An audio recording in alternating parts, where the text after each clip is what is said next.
Hi, I'm David Smith, International Director for IBCM Network, bringing you a message this Christmas time. Matthew chapter 1 and verse 23, it says, "The virgin will conceive and give birth to a son, and they will call him Emmanuel." Can you imagine that message, that time? Emmanuel, God was going to come and be with them. Mary and Joseph had the privilege of God coming to be with them that Christmas morning. That wasn't the first time that God had expressed his desire to be with us.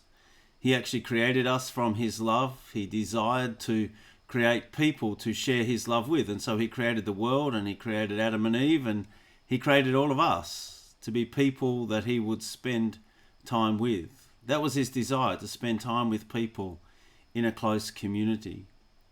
Of course, that didn't continue beyond the garden, and Adam and Eve rebelled and went their own way, and down through the Old Testament history we see God chasing his people, and they sometimes return to him and they sometimes move away from him, and he has to chastise them and send them into exile.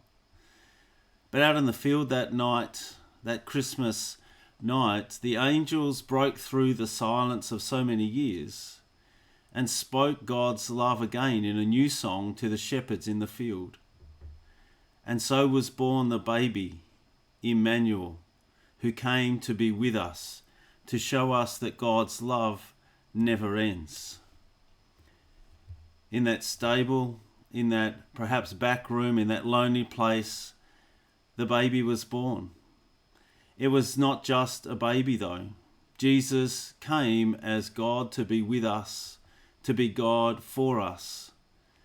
And so Christmas is a sign of God's love right across through history, stretching through to that day when the shepherds came to celebrate the birth, stretching through to our day when we again celebrate God's entry into this world because he loved us. His life was a demonstration of his love for others. His life was a constant call for others to follow him, to share that love with others. His death on the cross and his resurrection showed just how much he loves each one of us, to restore the relationship that we had broken with God, so that we could now be called children of God once again. And after his death and resurrection, he gathered his disciples around him, and in one of his last statements he said, "I am with you always, to the very end of the age." Jesus didn't actually leave in his ascension, although he left to go back to his Father, but he sent his Spirit, the Spirit of Jesus Christ, to come and to be with the people that he'd come to redeem, that he was born into the world to save. And so Jesus continues to be with us today by his Spirit, and his Spirit continues to shed his love through us to other people around the world. And that's what this world needs. People like you and I, filled with the Spirit of God, the Emmanuel, to go and shed the love of God around the world.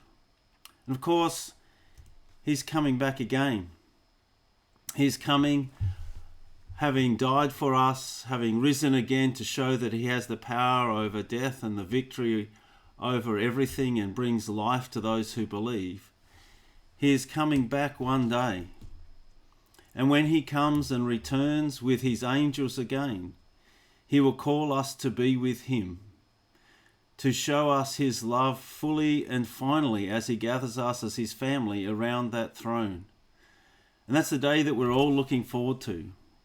And that day has been anticipated from years and years ago. From when God created the world, he wanted a people to be with him. From the Christmas morning when he sent his son into the world and he wanted to demonstrate his love. From the moment on the cross and the moment of the resurrection when the Son was shown to be the one that defeats death and brings life, God demonstrated his love toward all of us. And when he returns again, that will be the culmination of God's heart of love for us, his desire to be Emmanuel, God with us. So this Christmas, I want to ask you this question. Is God present with you now? Do you live as if he is right there with you now? As if he loves you from eternity past? as if he has got you in his hands. As if despite all the brokenness of this world and all the tragedy and all the difficulties that we face at different times, that he has you in his hands and that you are precious to him and he is Emmanuel, God with us. I trust that this Christmas you will continue with the love and joy that he has given to us, and you'll spread that forth into people that you mix with and to others that you have the opportunity to celebrate this Christmas with. And that you will not forget that God is with us to the very end of the age. And at the very end of the age, he will be with us forever, for he will return to take us to be with himself. Have a great Christmas, and may the joy of Jesus Christ be your strength. Amen.